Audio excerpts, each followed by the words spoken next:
నిరసిస్తూ నాదెండ్ల గ్రామంలో నందికొండ విఘ్నేశ్వర స్వామి దగ్గర 600 మంది మహిళలతో 108 కలశాలతో పూజలు అభిషేకాలు చేస్తున్నాము. ఆయన ధర్మం గెలవాలని, ఆయన బయటికి రావాలని కోరుతున్నాము.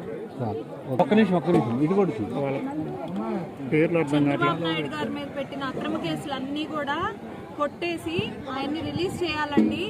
ఈరోజు ఆయన లేకపోతే మా జాబులు మేము ఇవన్నీ కూడా ఏమి లేవు. నిందలన్నీ వేశారు ఆయన మీద, ఇవన్నీ తప్పులే, అందరికీ తెలుసు.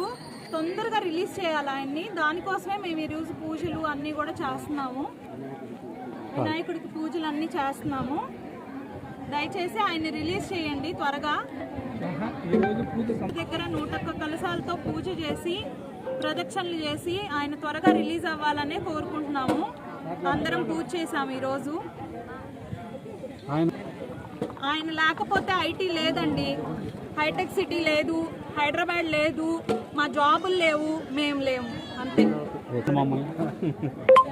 ఈరోజు మన ప్రియతమ నాయకులు మాజీ ముఖ్యమంత్రి వర్యులు శ్రీ ప్రత్తిపాటి పుల్లారావు గారి మాజీ ముఖ్యమంత్రి వర్యులు శ్రీ నారా చంద్రబాబు నాయుడు గారి మీద ఈ జగన్మోహన్ రెడ్డి గారి ప్రభుత్వం, ఈ వైసీపీ ప్రభుత్వం అక్రమంగా అన్యాయంగా ఎన్నో కేసులు బనాయించింది. స్కిల్ డెవలప్మెంట్ కేసు అని చెప్పి పెట్టారు, ఇన్నర్ రింగ్ రోడ్డు కేసు అని పెట్టారు, ఫైబర్ నెట్ కేసు పెట్టారు, ఇంకా ఎన్నో 307 కేసులు పెట్టారు. ఆయన్ని బయటికి రాకుండా చేయాలన్నటువంటి దుర్మార్గ బుద్ధితోటి ఈ కేసులు బనాయించడం జరిగింది. ఇవన్నీ కూడా అక్రమ కేసులు. ఒక్క దాంట్లో కూడా చిన్న సాక్ష్యం కూడా దొరకలేదు ఇప్పటివరకు కూడా.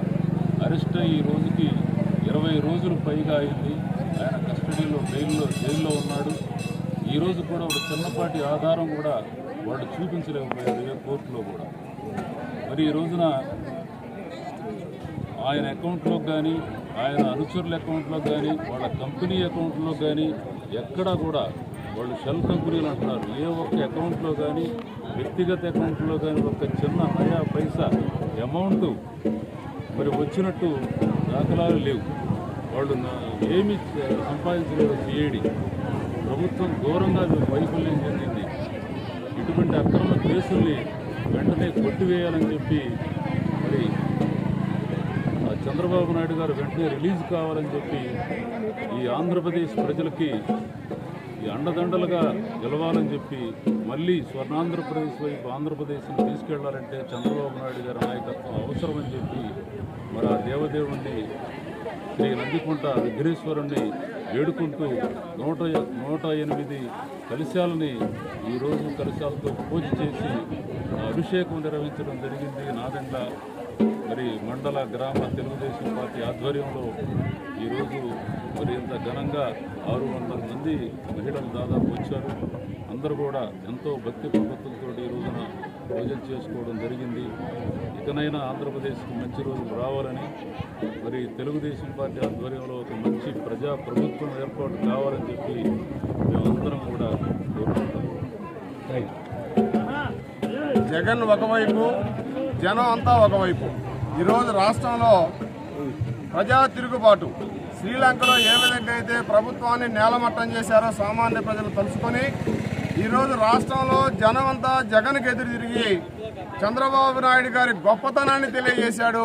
ఈరోజు తెలుగుదేశం పార్టీలో ఉన్నందుకు నిజంగా మేమందరం కార్యకర్తలాగా గర్వపడతా ఉన్నాం. చంద్రబాబు గారి నాయకత్వంలో పనిచేస్తున్నందుకు ఆయన యొక్క విలువ ఈరోజు మన పిల్లల భవిష్యత్తు ఏంటో తెలుసుకునేదానికి రాష్ట్రం నలుమూలలో ఈ రోజున మహిళలు ఎప్పుడూ ఇళ్లు దాటి బయటికి రానటువంటి మహిళలు ఈ రోజున గుడుల చుట్టూ గోపురాల చుట్టూ తిరుగుతూ చంద్రబాబు నాయుడు లాంటి మంచి వ్యక్తికి న్యాయం జరగాలని, అక్రమ కేసులు కొట్టివేయాలని ఈ రోజు నాదెండ్ల మండలం నాదెండ్ల గ్రామంలో సుమారు 600 మంది మహిళలు 108 కలశాలతోటి విఘ్నేశ్వర స్వామిని, అన్ని విఘ్నాలు తొలగించేటువంటి విఘ్నేశ్వర స్వామిని వేడుకుంటూ గుడి చుట్టూ ప్రదక్షిణలు చేసి ఈ యొక్క కార్యక్రమాన్ని చంద్రబాబు నాయుడు గారి కోసం చేయడం జరిగింది. మరి భవిష్యత్తులో వైసీపీ వారు గుర్తుపెట్టుకోవాల్సింది ఒకటి, ఈరోజు పోలీసులను అడ్డం పెట్టుకుని జగన్మోహన్ రెడ్డి బతుకుతా ఉన్నాడు. తెలుగుదేశం పార్టీ జనాన్ని నమ్ముకుంది. జనం గెలుస్తారా? పోలీసులు మిమ్మల్ని గెలిపిస్తారు, రాబోయే ఎన్నికలు తెలుస్తుందని చెప్పి వైసీపీ వారు, ముఖ్యంగా వైసీపీ ప్రభుత్వం తెలుసుకోవాలని చెప్పి ఈ సందర్భంగా మేము తెలియజేస్తా ఉన్నాం.